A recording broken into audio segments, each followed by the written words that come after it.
An unsettling admission from federal health officials today revealing that workers cleaning out a storage room at the National Institutes of Health in Maryland stumbled upon several vials of smallpox, one of the deadliest viruses on the planet, not properly stored and locked up. This is the second time in a month there have been concerns about the handling of deadly viruses at federal labs.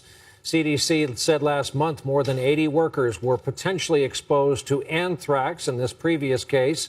Our chief medical editor, Dr. Nancy Snyderman, is here. And Nancy, I'm going to go ahead and assume that smallpox is supposed to be contained, secured, and locked up. It is supposed to be under lock and key, Brian. And in fact, it's only in 2 places in the world, at the CDC and in a Russian government laboratory. Now, smallpox is obviously characterized by very bad illness, high fever, mouth sores, skin sores, but it was successfully eradicated globally in 1979. But samples have been kept around to make a vaccine in case of a bioterrorism event. Now, the samples just found are from the 1950s, and they should have been destroyed almost 30 years ago. The CDC said, though, that there is no risk to the general public, nor are any lab workers at risk.